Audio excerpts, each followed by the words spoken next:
Hi, I'm Carolyn Priester Jones. Welcome back to the Garden of Eden. You know, some pretty fantastic things have been going on here in the last few episodes.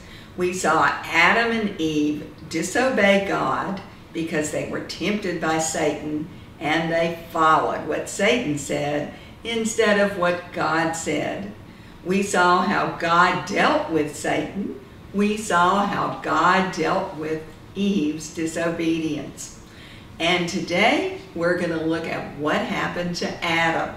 But first, let's do a brief recap. Well, Satan started out this story as a smooth-talking guy with a good line, and he was able to draw in Adam and Eve. But now, well, Satan's on the ground, and all he can do is crawl on his belly and say, "Hiss." And then there was the matter of Eve. We saw in our last episode how creatively God dealt with Eve's disobedience. You know, Eve was afraid that her fate might be like Satan's. She was already thinking, "I don't want to be a snake." And then she had an even worse thought. God could kill her. And so Eve was really worried about what God might do. However, as we saw in our last episode, God, ever the Creator, was creative. First of all, he reminded Eve of the bounds and the limits of authority. All God's creatures were subject to him. But God also reminded Eve of her purpose, why she had been created.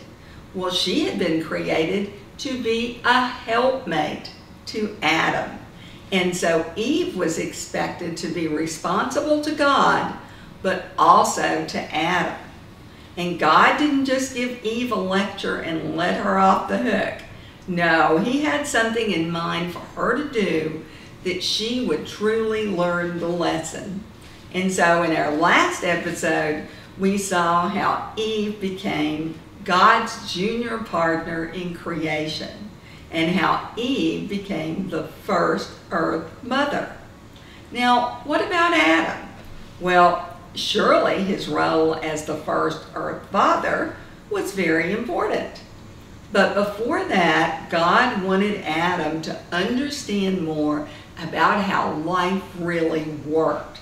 And he wanted Adam also to remember why he had been placed in the garden.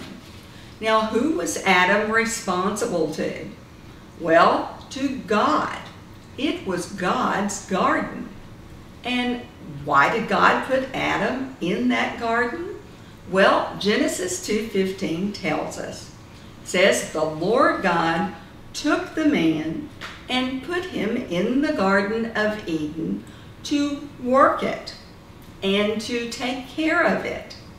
And it was to Adam that God gave the specific instructions about not eating from the fruit of the tree of the knowledge of good and evil. It was to Adam.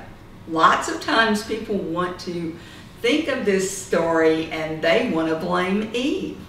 But notice, it was to Adam that God gave those instructions. Look at Genesis 3:16. "And the Lord commanded the man, 'You are free to eat from any tree in the garden, but you must not eat from the tree of the knowledge of good and evil. For when you eat from it, you will certainly die.'" All of that was said directly to Adam. Now notice something very interesting. Eve hadn't even been created yet, so she wasn't there to hear that. So as caretaker of God's garden, that instruction was given directly to Adam. And as caretaker of God's garden and caretaker of everything that was in it, including what we think was the one and only human, that's Eve, then it was Adam's responsibility to follow God's rules and to assure that Eve did too.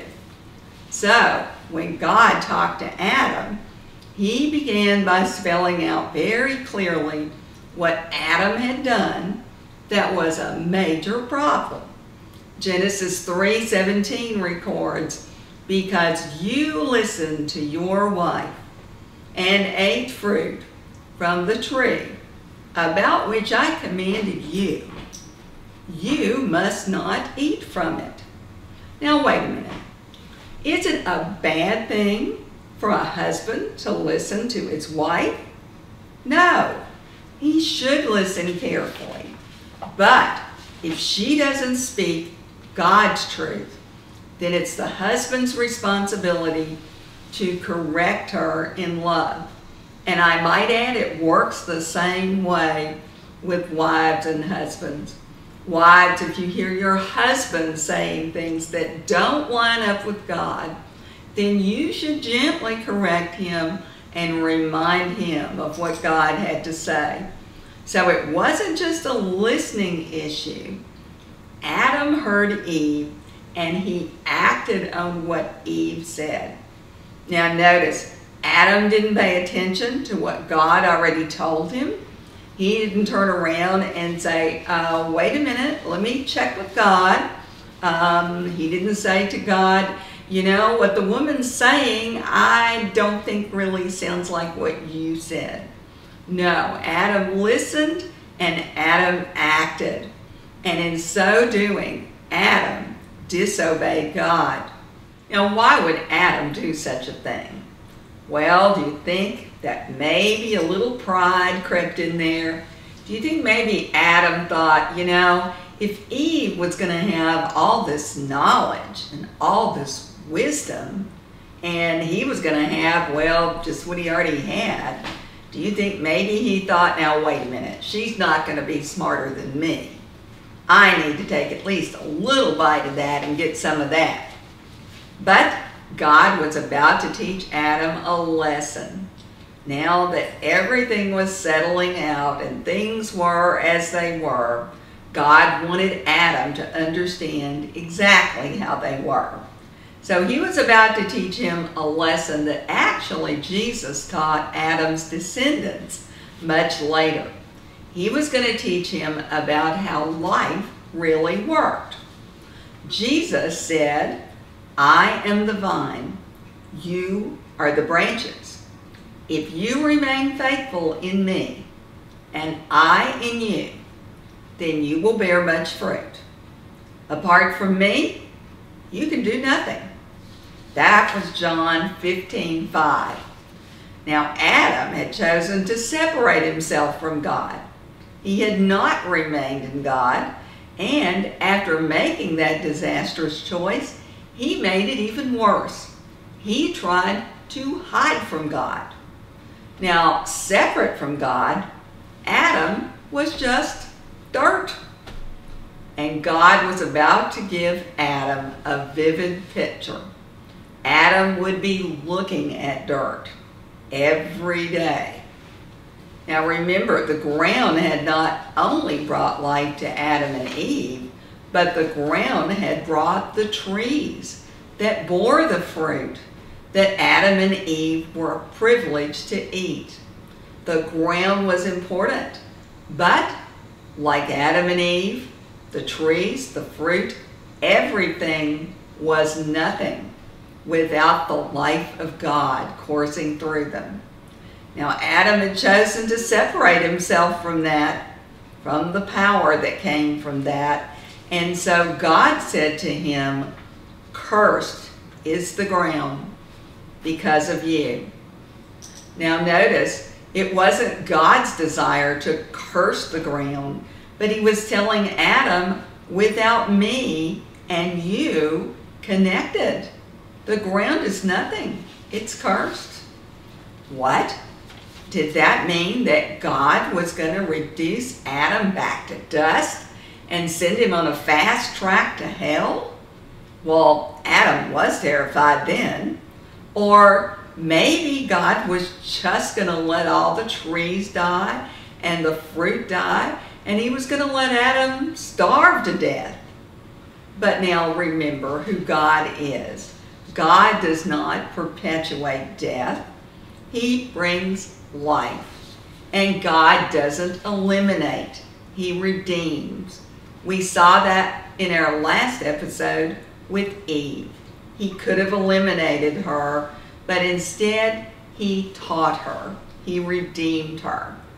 So now Adam was ready to hear God's plan for him.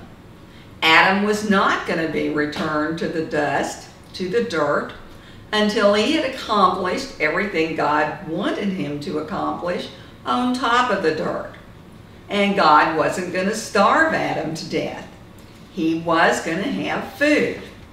But it was clear that God was now going to teach Adam about how to grow good fruit, good food, and what happens when you plant bad seeds and you get briars and weeds.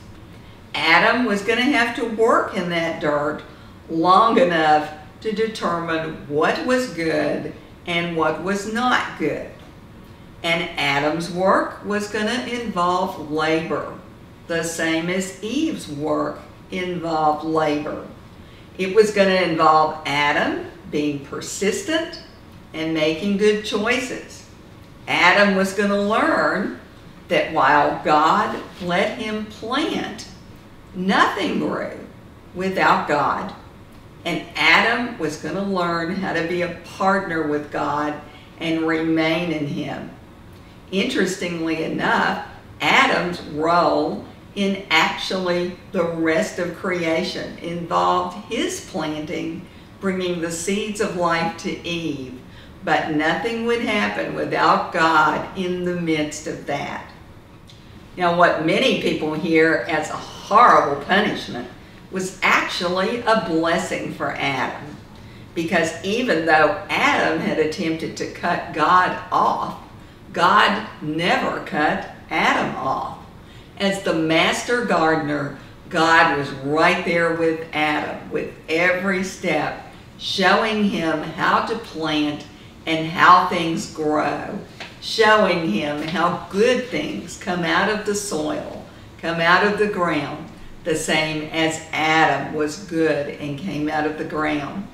Now also, as Adam would discover, what was planted in God's good earth came up in more than one season, but he had to be faithful to tend it to assure that that was going to happen.